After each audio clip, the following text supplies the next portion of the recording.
You are now listening to the Film Situation podcast. I'm really excited about today's guest, Marci Liroff, an acclaimed casting director and intimacy coordinator whose career has touched some of the most beloved films of the modern era, including E.T., Footloose, Freaky Friday, and more recently as the intimacy coordinator of such series as Sugar with Colin Farrell, Dexter, Original Sin, and so many other projects. So welcome, Marci.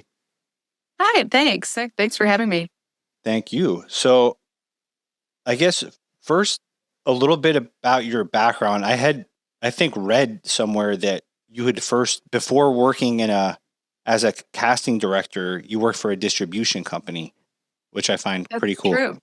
So Yeah, I worked for a company called Dimension Pictures, not to be confused with Dimension Films. And we largely distributed blaxploitation films. that's really fascinating that you've been involved in kind of so many facets of the industry. So I feel like that probably gave you a unique perspective on how these things get made and seen. Yes, it did. It really taught me about sales and how a film actually gets out into the marketplace. I was working for the vice president of foreign sales. And so we were selling these little independent, mostly blaxploitation films to countries like in Abu Dhabi and, very far-flung islands in the Pacific Islands. So there was a marketplace for that. And it was very interesting just to see, how a film gets sold and marketed. And then from there, I went over to ICM as an assistant to an agent, which was really like going to Hollywood University. There's just so much to be learned to be sitting at a desk of a Hollywood agent. And I was in the television department at a time that was really interesting because we were covering Paramount. So there were shows like Happy Days and Mork and Mindy and some really great shows that I got to go and watch being filmed. That's awesome. I used to watch reruns of Happy Days when I was a kid. Right. It's a great show. By the way, did you grow up there in Los Angeles? Yes, I grew up in LA, but I did not, I have no one in my family that has anything to do with Hollywood. And I didn't grow up wanting to be a casting director per se. I didn't even know what that was. But it was when I was actually at ICM that I learned what casting was, because the agents are basically trying to pitch their clients to the casting directors of these shows. And that's where I learned that I didn't really want to be on the selling side. I didn't really want to be an agent. I figured that out in about a week. However, I just stayed there for about a year and a half at ICM because there was just so much to learn there. There's so much information. But it was there that I discovered what casting is. And so when I decided to leave, I reached out to the casting community and I got a job working for Mike Fenton of Fenton and Feinberg Casting. And I was his assistant. And it was at a time when it was very different in the casting world in that there were probably, I would say, 10 major casting offices across the country, as opposed to now when there's several hundreds. Got you. I think for maybe educating people that aren't really in the industry, how does the casting director sort of interface with the actual director of the film? Okay, well, we're hired by usually the producer and the director. It depends. On television, it's much more producer-centric.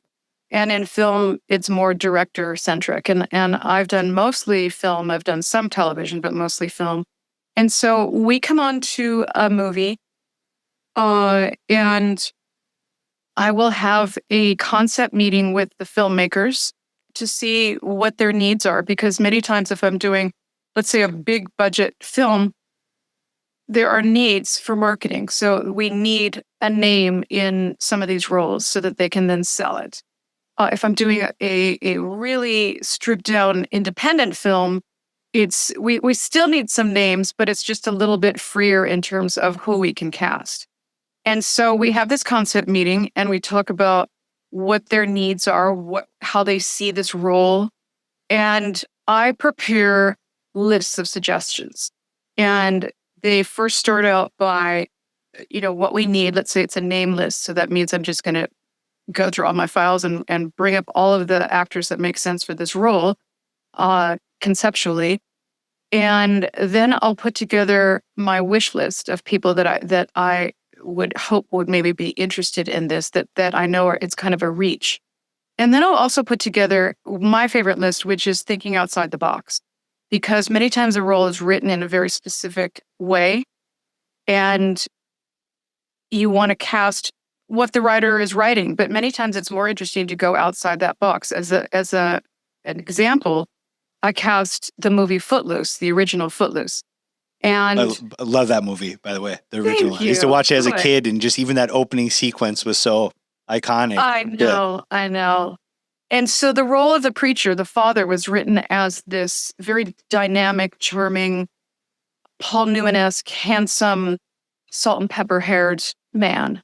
And so I brought the filmmakers, actors that made sense for that. But then also I had just seen this amazing actor, John Lithgow, played a serial killer in Brian De Palma's Blowout. Also love that movie. So good. Yeah, and also played a transsexual in The World According to Gar. And so those two things are just so far-flung different from each other. And I thought, this actor is such a chameleon, and he's so interesting, and he brings something to the character that really is not on the page. So I suggested him to the director, Herbert Ross, and he looked at me like I had two heads, and he thought I was crazy.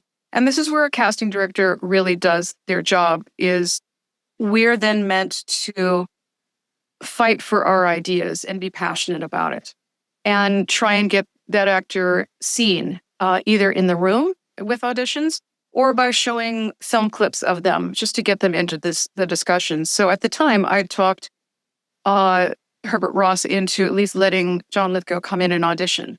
And these were the days before videotape. So we didn't have cameras in the room like we do now. Because now, it's 100%. We film everything. Yeah. So John came in and read with me, because I usually read with the actors.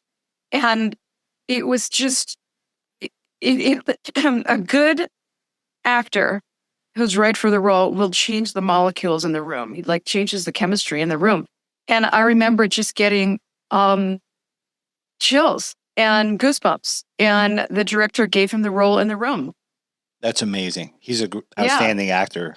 He's great in Exactly. everything. So good call there. We rewrote things for him. The same thing on that movie, the role that Chris Penn played, where he was meant to be a high school jock, a hero, very handsome and the coolest kid in the class. And I had just cast him in a movie called All the Right Moves, and I really just loved his quality. Yeah. I thought he was really unique and interesting, kind of a bull in a china shop. And so I brought him in, and he read, and everybody fell so in love with him that they significantly rewrote the role for him. That's amazing. That's what casting is all about. That's pretty cool. Now, how often is it that when a casting director is brought onto a big film that some of the leads are already cast versus they're not cast yet? It's different in every case. Sometimes I'm brought in and the leads are cast. Most of the time I'm brought in early so that I cast the leads. Like, for instance, I did a movie called Insomnia. I'm so glad you're mentioning this, because I love that movie. I think it's an underrated Chris Nolan movie. Yes, Chris Nolan movie. So we did have Al Pacino, but we didn't have Robin Williams. What about Hilary Swank? Was she already cast? And Hilary Swank. We didn't have either of those, and so I cast those roles. Wow. And I mentioned before, thinking outside the box. I really believe that comedians have a very dark side. It's like their shadow self. And so seeing Robin do a dramatic and serious role is really interesting to me. I completely agree. I think even I started out filming a lot of comedians in New York City, and I've definitely seen comedians that have a lot of range. And I think even like Vince Vaughn was like somebody that I know Gus Van Sant used him in Psycho, and you could see a lot of them are sort of typecast, sometimes only in comedies, but they could do a lot of other things. And exactly.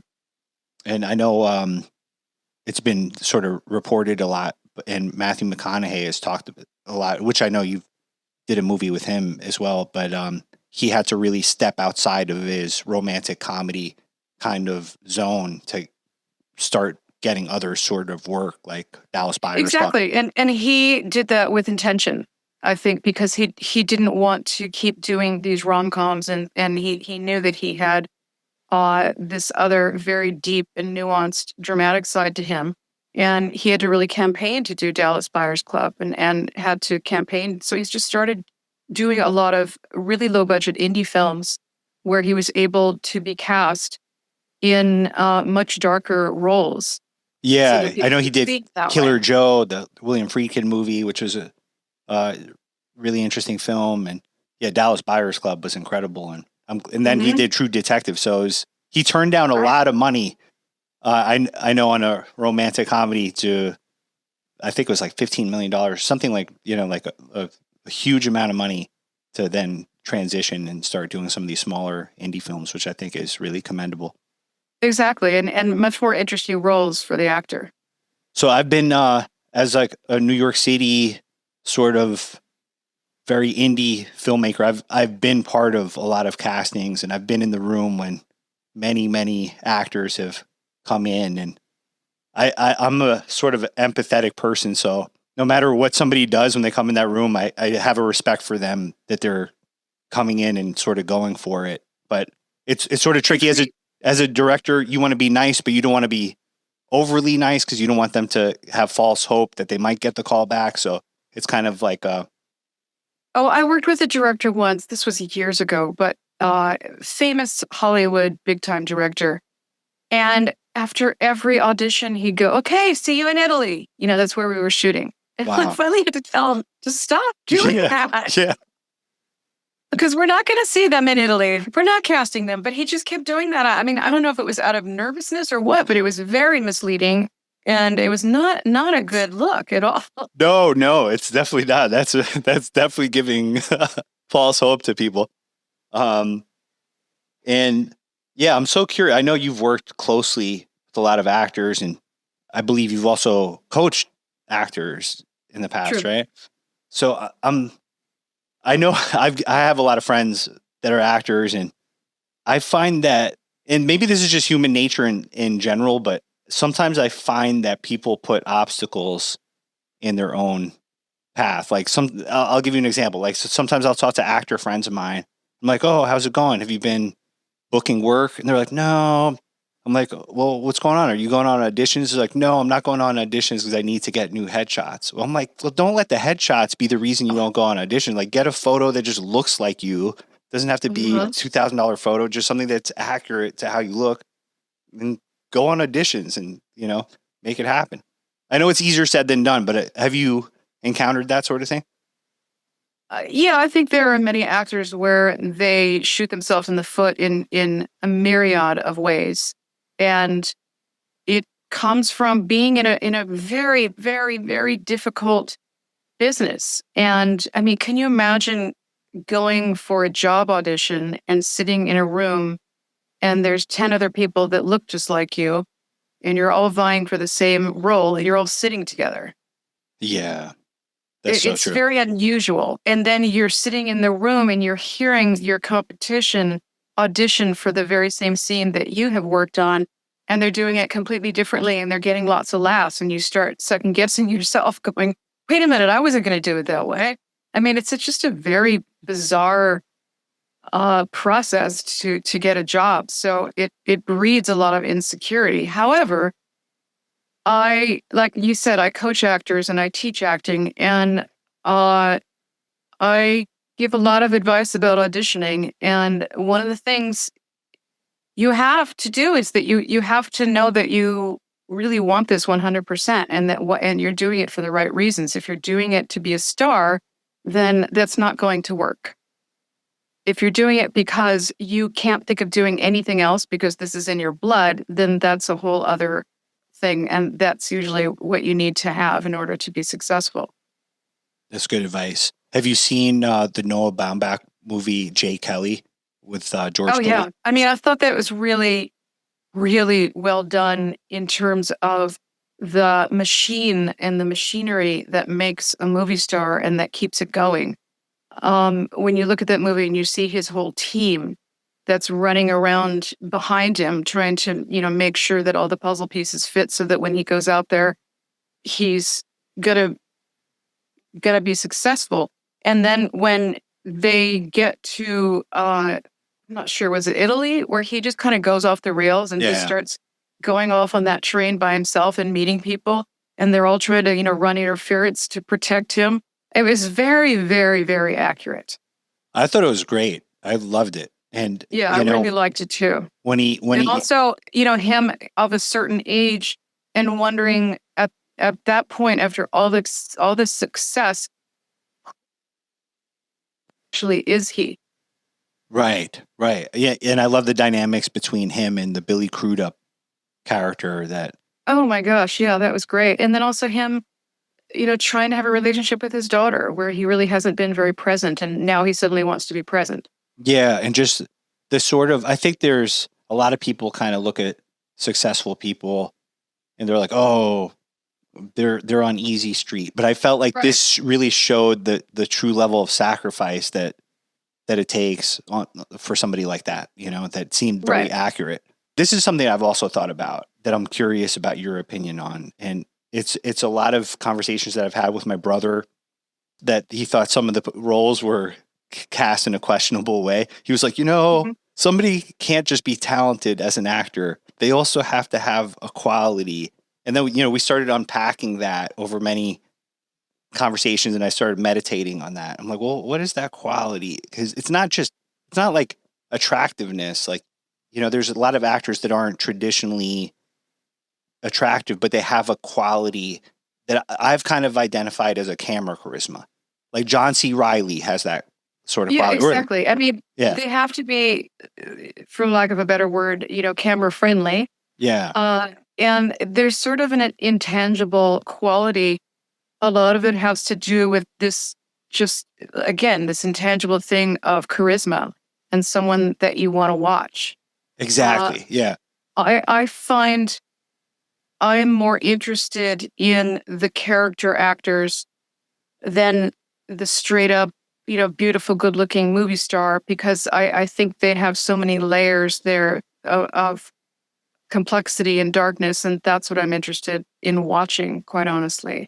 Yeah. I think a lot of people are interested in that too, which is evident in a movie like Marty Supreme, where, Josh Safdie is known for casting those kind of very realistic faces and that sort of thing. And the casting director, Jennifer Benedetti, did it, or Benedetti, I think her name, did an astonishing job in finding all of those actors. It's a very large cast with a very huge, like a very specific look that people had to have. And she looked far and wide for those faces, and she's nominated for our first ever Oscar. So next week, casting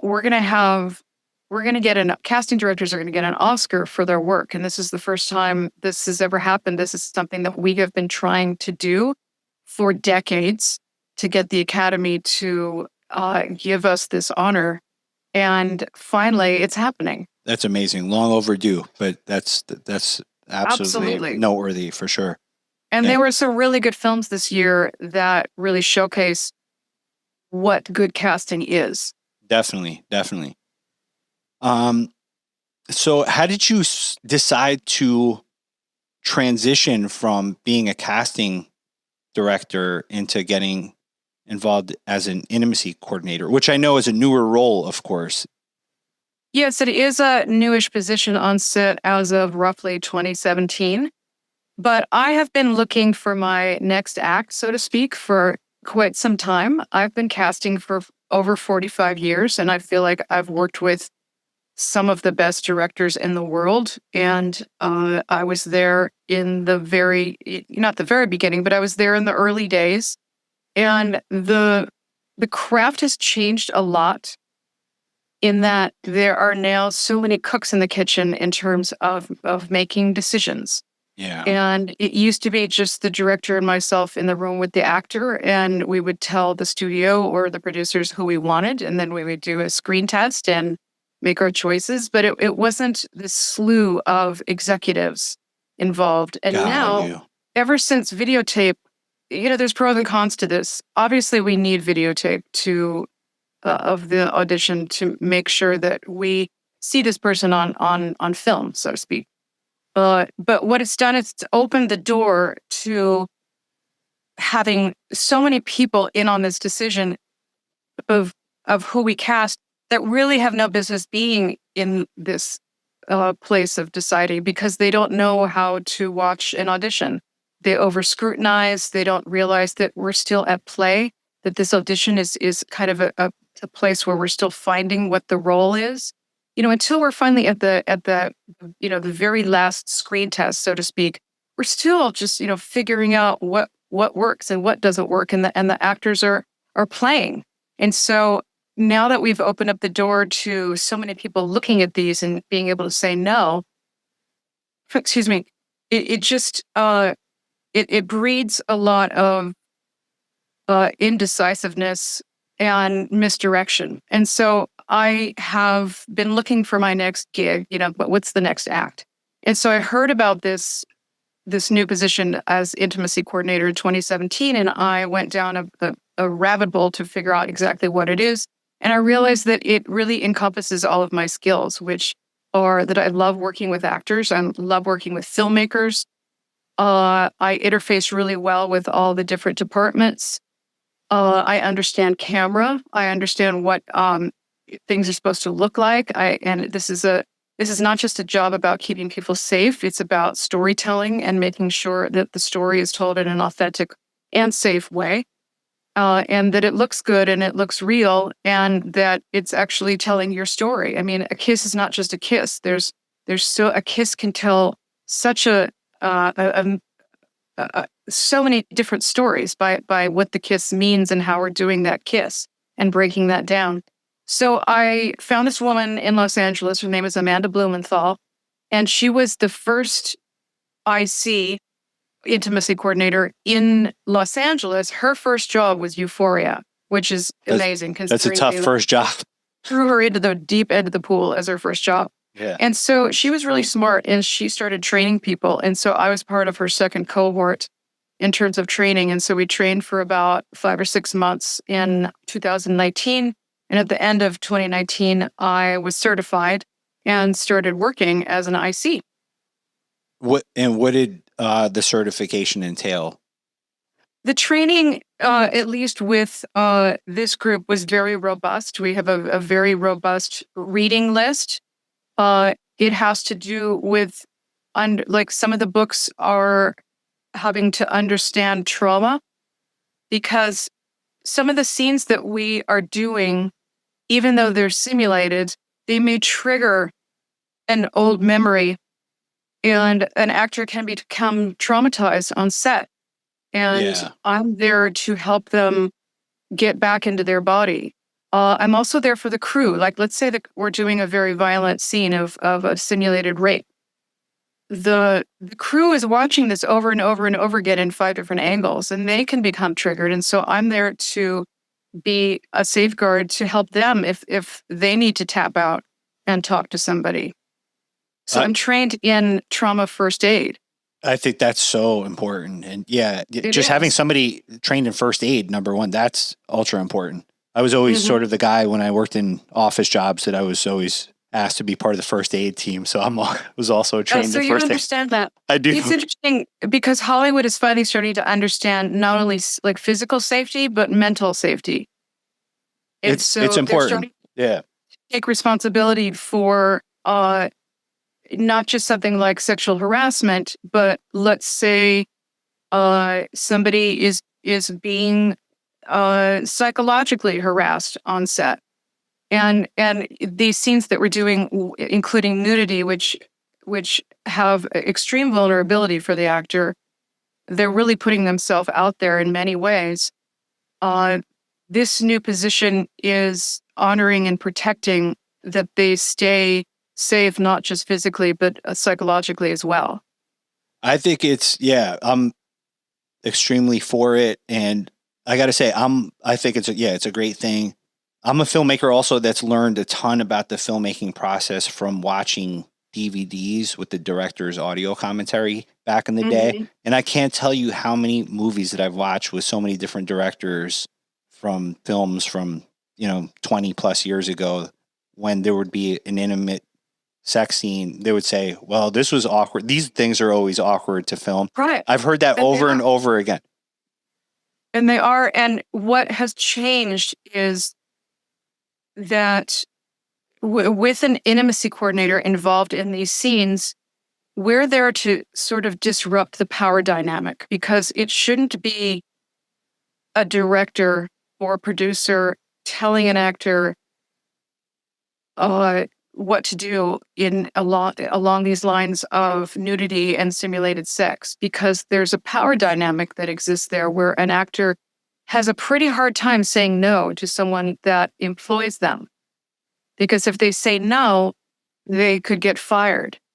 Got you. So some of your job is like interpreting the rights of the actor. And my job is 100% about consent. Yeah. And making sure that the actor is truly 100% giving what we call enthusiastic consent, which means that I meet with the director or the producer to find out what they want out of the scene. We drill it down to have to be, very specific in terms of what they want, in terms of the tone, what they want it to look like, what nudity they're expecting.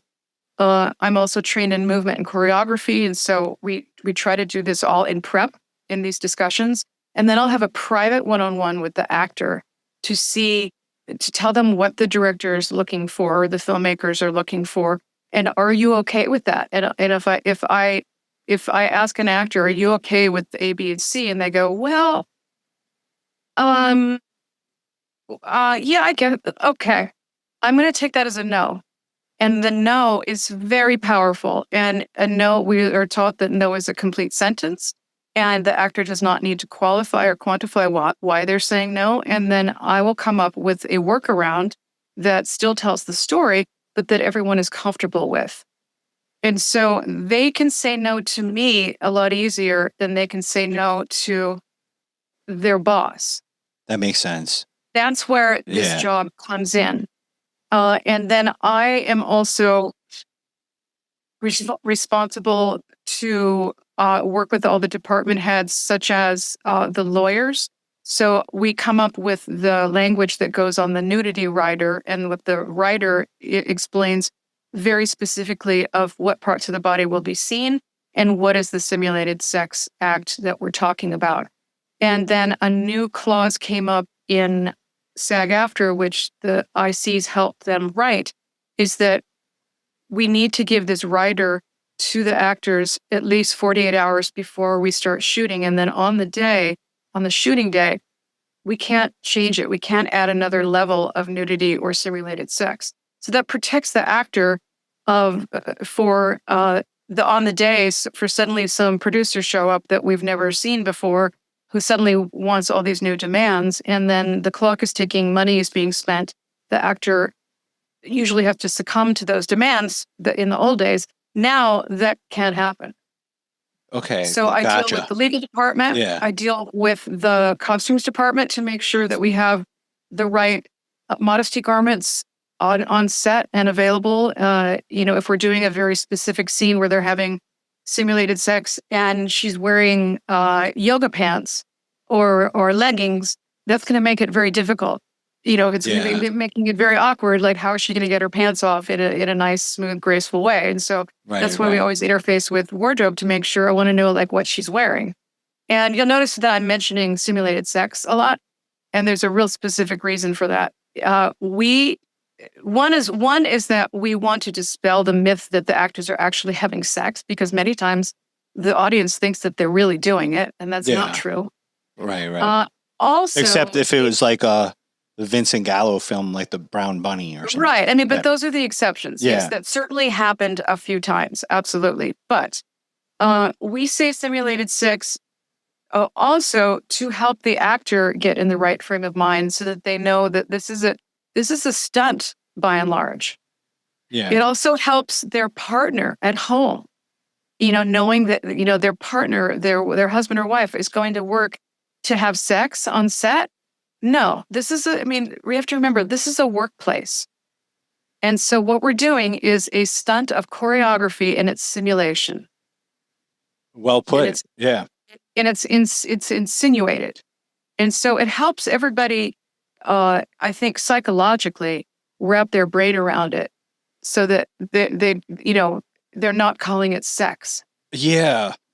No, actually, It's I really appreciate all important. this insight because I think there's probably a lot of misconceptions that perhaps people might be intimidated to bring on an intimacy coordinator because they might feel that they're being heavy-handed in a way, or I don't know, Well, here's the thing is since, in 2017, 2017, the Me Too movement started, and the pendulum swung very wide in terms of things being very black and white in this arena. And so a lot of people are hiring an IC to check a box. And I can feel that when I get hired on those projects because they won't let me do what I'm supposed to do. They're basically just like having me there to say that they have an IC, but they're not letting me do my job. Got you. And then a lot of male directors that I work with treat these scenes like hot potato because they're so scared to do or say the wrong thing. And so I'm there to help them find the language that they're meant to use so that they're worried about getting sued. They're worried about getting canceled. They're so over, I always say, I'm talking about the pendulum swinging. They're so worried about, getting caught doing something that they didn't do.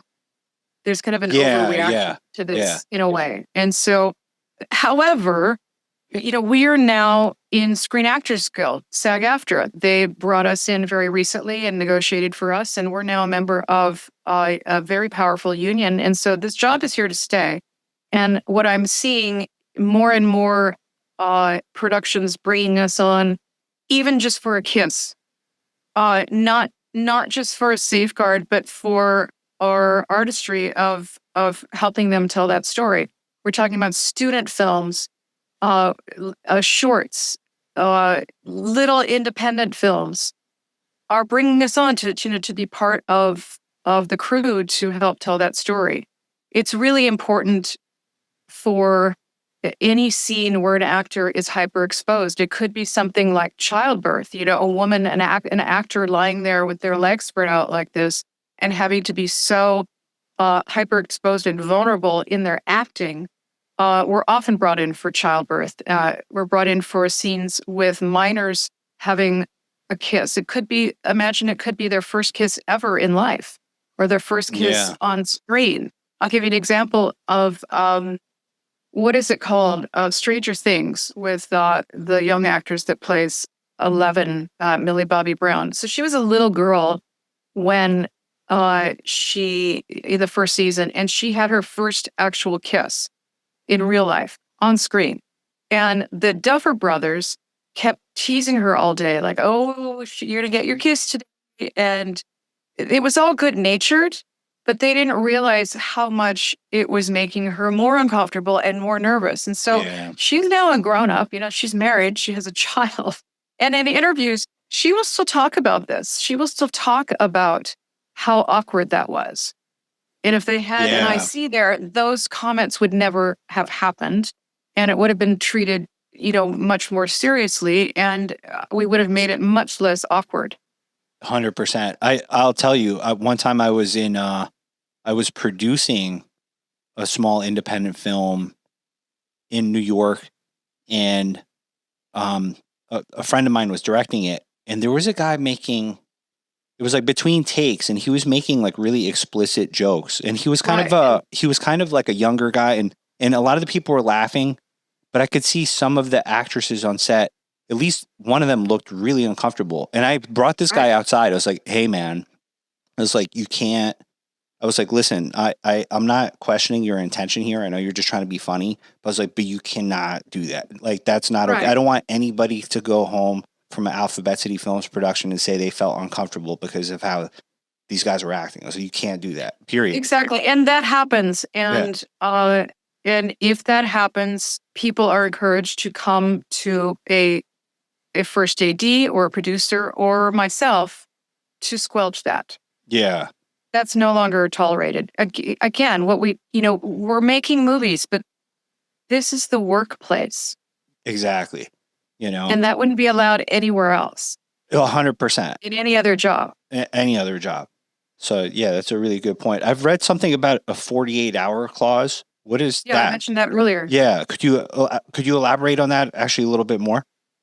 Sure. It is basically again, the ICs have been working with SAG-AFTRA for probably since 2016, I would say, to help make their contract a little less vague in and around on-set behavior and also audition behavior. And so one of the things we came up with is this 48-hour rule, which is, as I mentioned before, that the production needs to give the actor and their representative the nudity rider, which explains specifically what's going to be expected of them, at least 48 hours before the shooting day.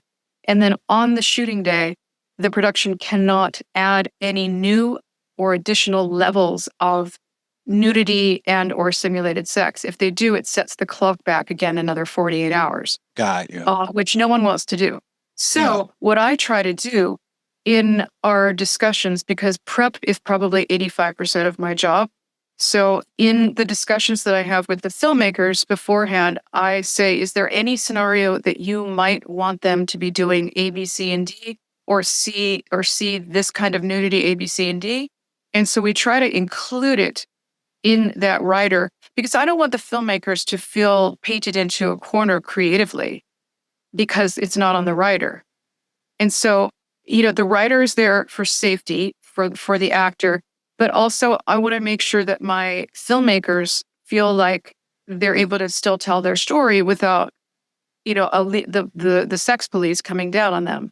And so I make sure that in the rider, we have a lot of language to cover what might happen that day and what some of I bring up different scenarios of what about if they're in this position and this might show. And, maybe, this position tells a different story. And so we try to get all of that to be okayed and approved on the rider ahead of time. We may not do it on that day, but at least it's there so that we have the freedom to do it so that we still have that creativity.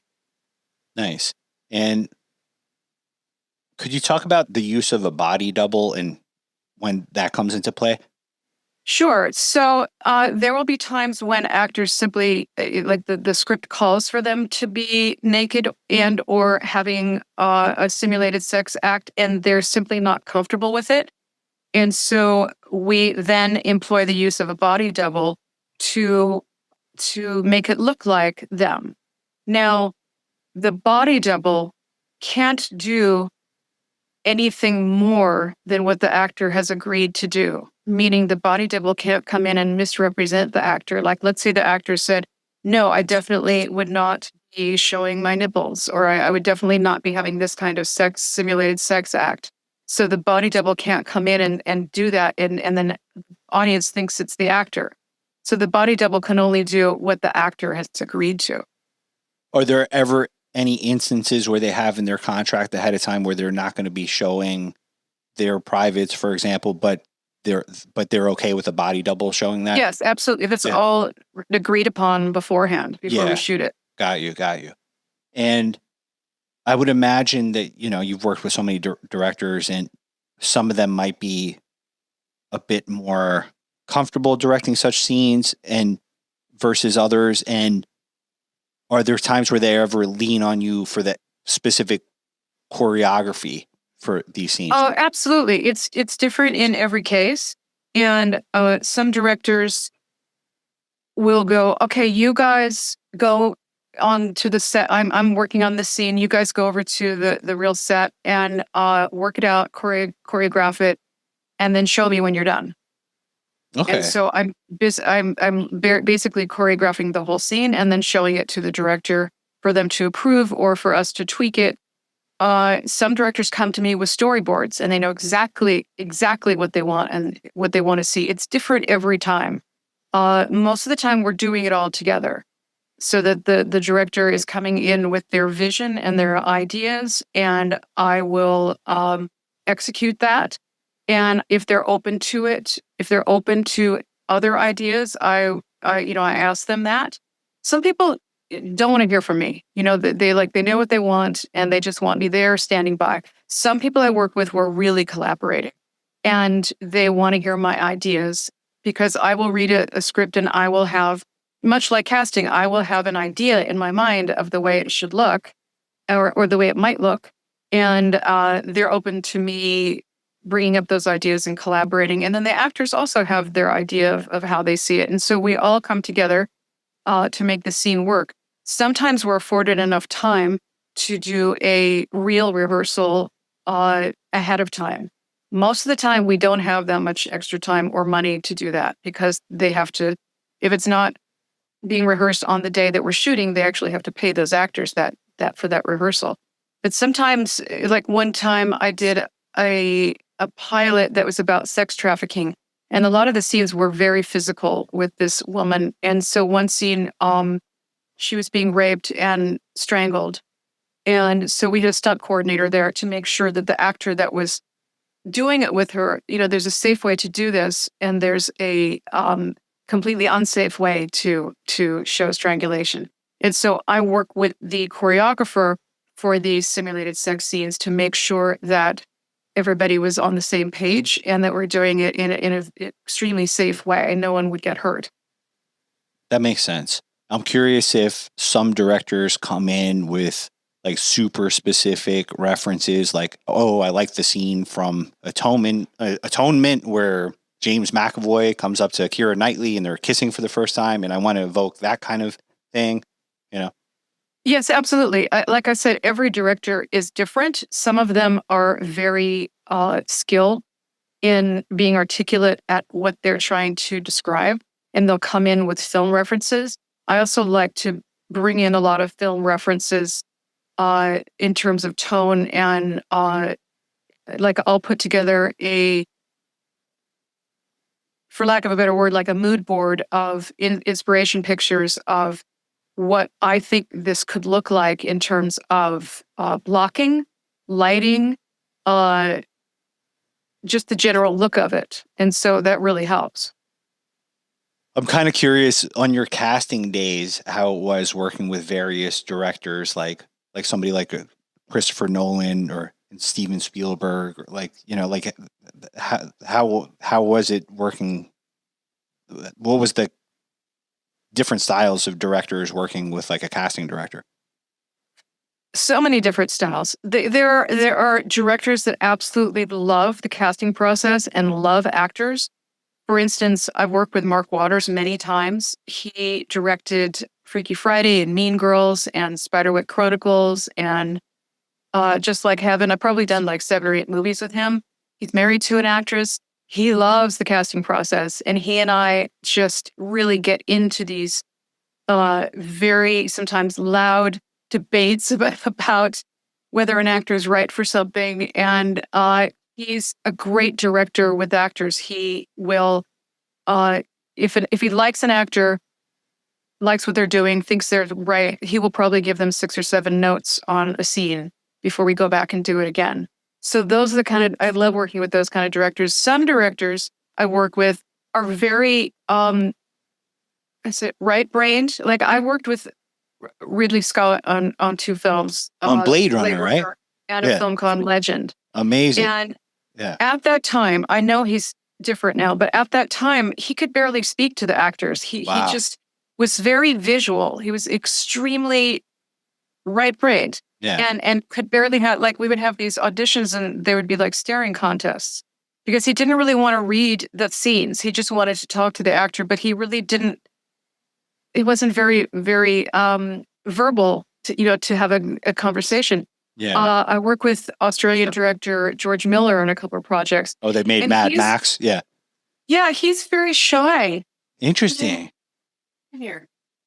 Okay. Is he? I read that he's also a physician, aside from a filmmaker. Yeah. I'm not sure what kind of doctor he was. Yeah. But he was very shy. And so he worked out this really great idea of having actors come in to tell a joke for their audition. And so it would kind of get the ball rolling. Break the ice a bit. Yeah. But see, things have changed so much now, largely because of COVID. So when COVID hit, we couldn't have live auditions. And so what we started doing was seeing what we call self-taped auditions. So actors will tape their audition in the safety of their own home and send that tape in. And that's what we're now looking at. And sometimes we will have auditions on Zoom that are live, but we're all in different places. Production company pays for our expenses. So they pay for our casting offices and they pay for our staff. And so when COVID hit and we started doing these self-tapes, they realized they no longer had to pay for an office or a large staff.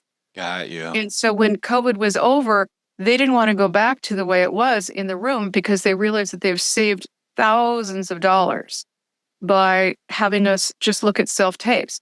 Now, they don't understand the nuances of how important it is to actually be in the room so that we can get that vibe off of the actor and also give them direction in real time. And it's just a very different, sterile situation, these self-tapes. And so when you talk about working with directors, it used to be that we would have this very intimate relationship of spending a lot of time in the room together and having meals together and lunch and dinner sometimes and really, getting to know each other and getting to know each other's tastes. And now we're kind of one step removed.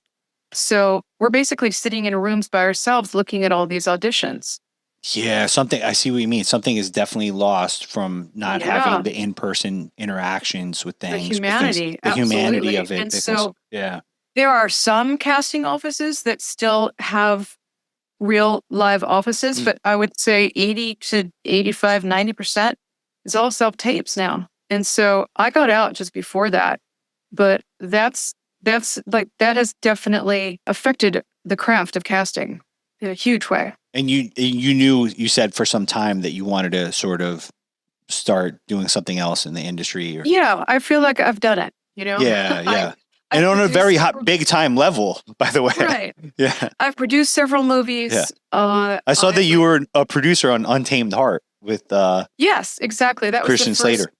Yeah, that was the first thing that I was an associate producer. And then I also did that on this movie, The Crush, where I found Alicia Silverstone. And this is way before Clueless. Oh, wow. And so I was a producer on that on set. And then another film, I was co-producer on a film that's very close to my heart called The Spitfire Grill, which was a really beautiful independent film. And then recently, a few months ago, I directed my first short film. Oh, cool. So this is something where I kind of feel like I really missed my calling.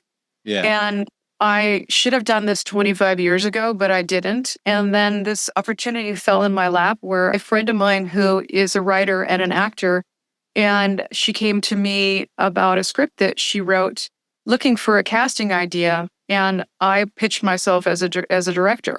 Nice. And so I ended up directing this short film called The Apology Kitchen. And it's about two sisters who are taking care of their elderly parents.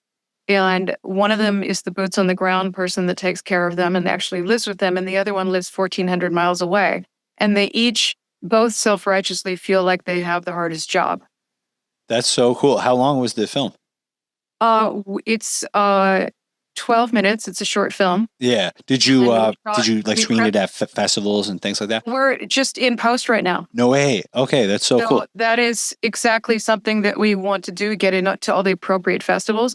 But as you know, as a filmmaker of short films, there are thousands of film festivals out there. There's so many. I'll suggest some to you too that are really good ones. Okay, cool. Yeah. So we have to be wise in premiere status. I know our film to the appropriate festivals where it's going to make sense. 100%. But we're not done yet. We're still in post, but we have a locked edit. It looks really great. Yeah, and I'm very proud of it. Yeah, that is so cool. I would be excited to see it. Yeah, I'll send it to you. Yeah, send it to me. So I have a cool story for you that my friend who's a New York actor, he's an older guy, he's been doing it for a long time.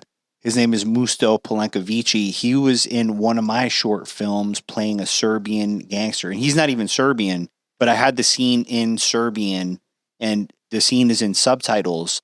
And he's like, Zef, I got to tell you, I was in the movie Marty Supreme and I submitted our scene from your film Makina and I got cast in Marty Supreme as a Serbian dude. I'm like, no way. I'm like, that's incredible. God, that's Yeah. great.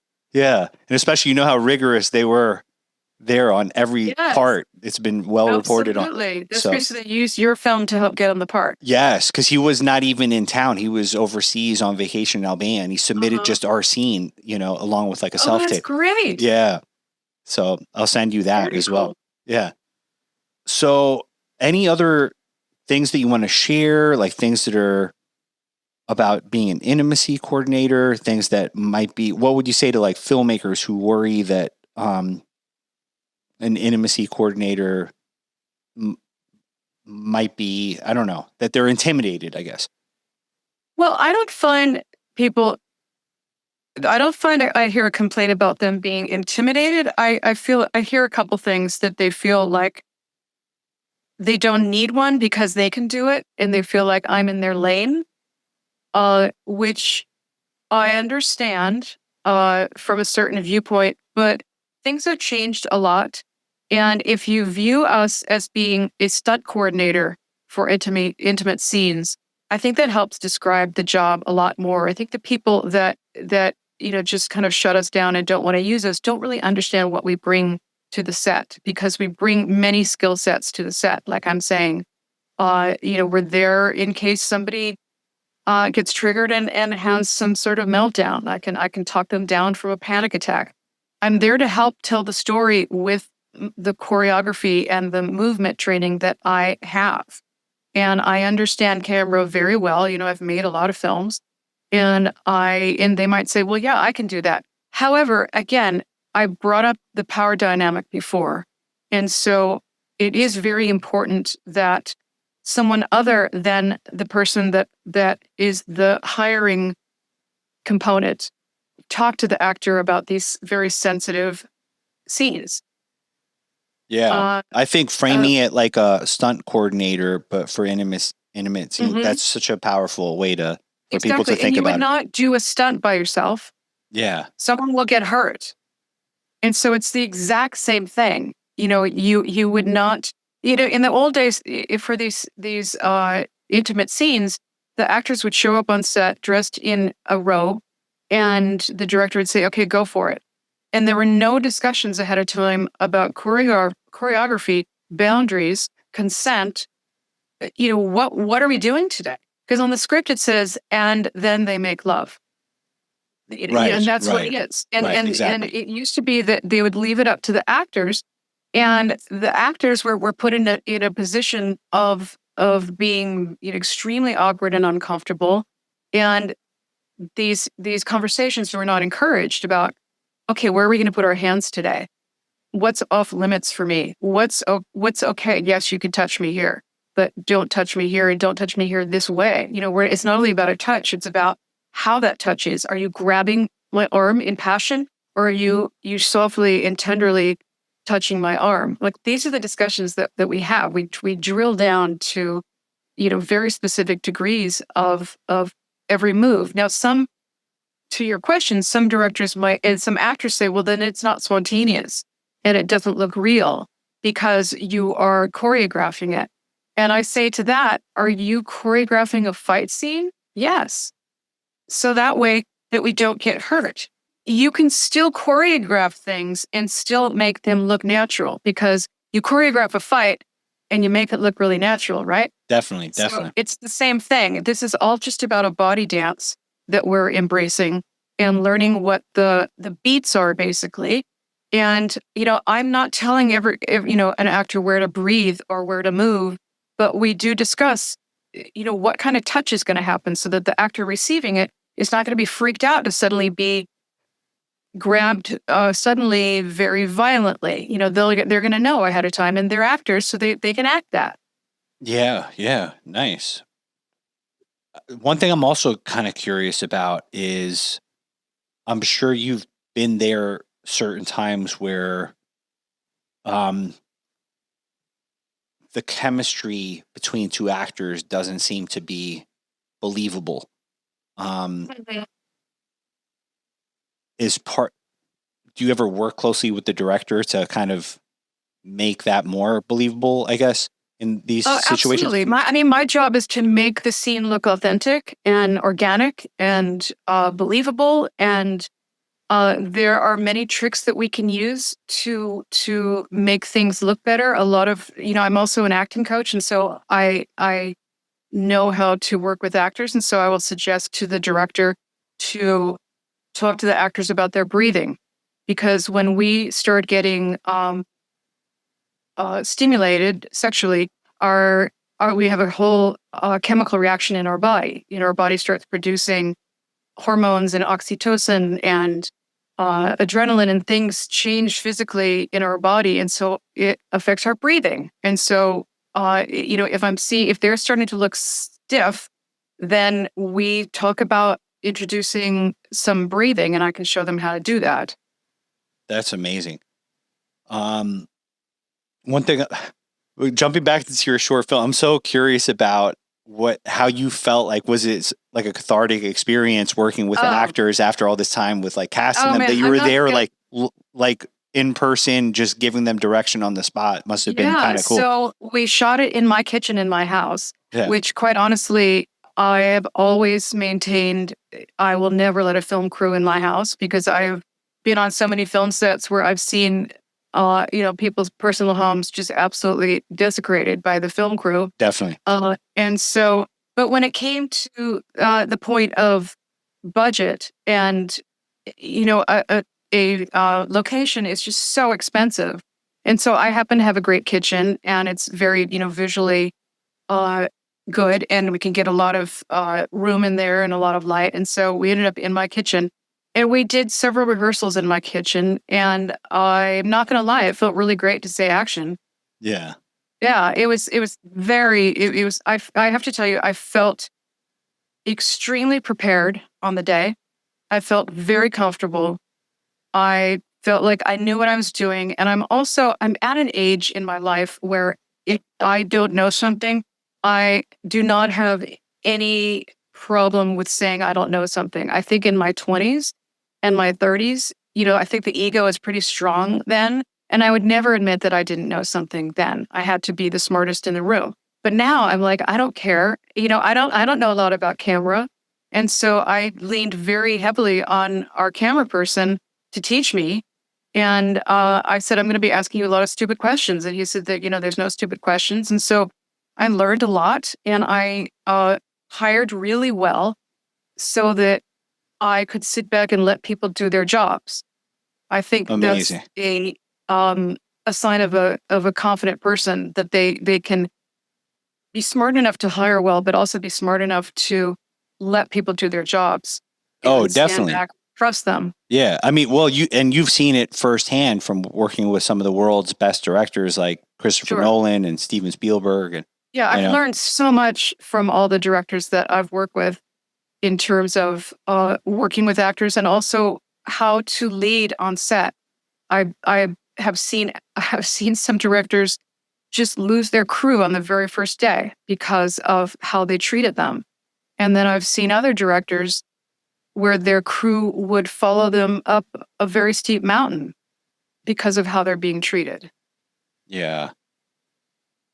Well, now we're going to transition to the next portion of the podcast, where I ask each person ahead of time what are two of their favorite film scenes of any films of all time. And Marci chose E.T.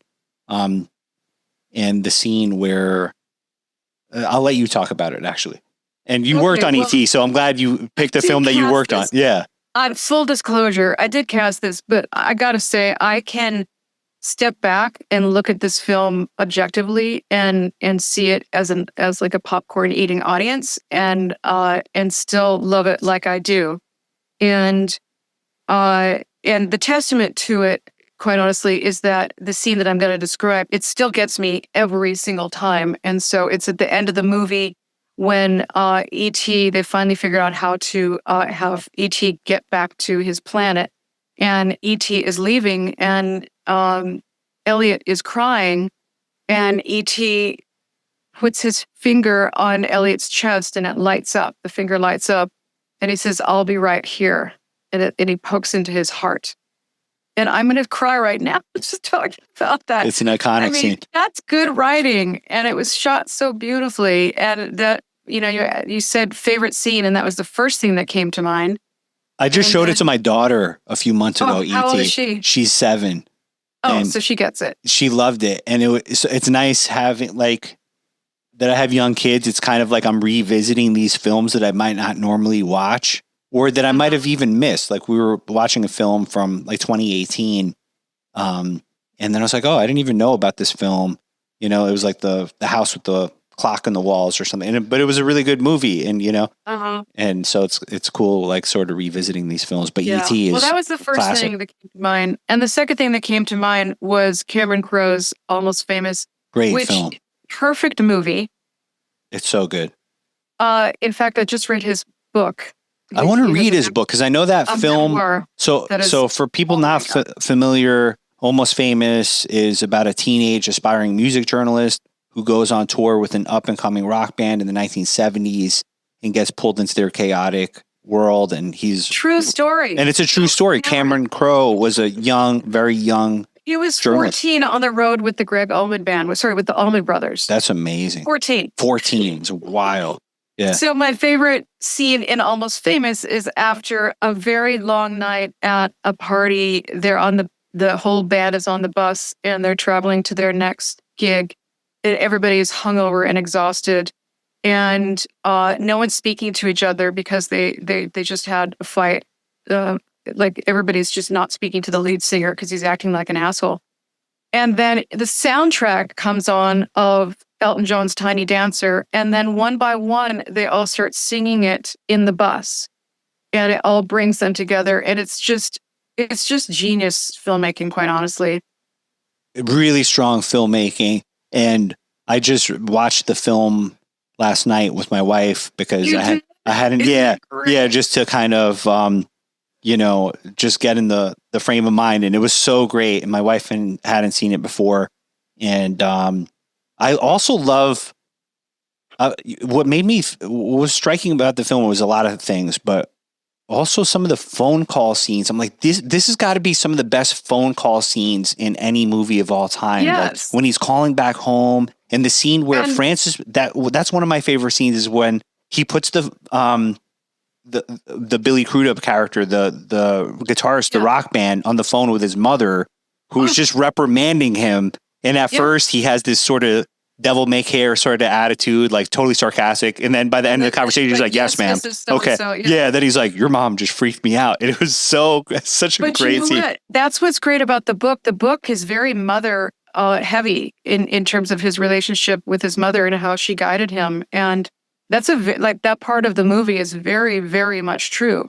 So that when he says, I got this amazing opportunity to go on the band with the Allman Brothers, and the only thing in my way was asking my mother.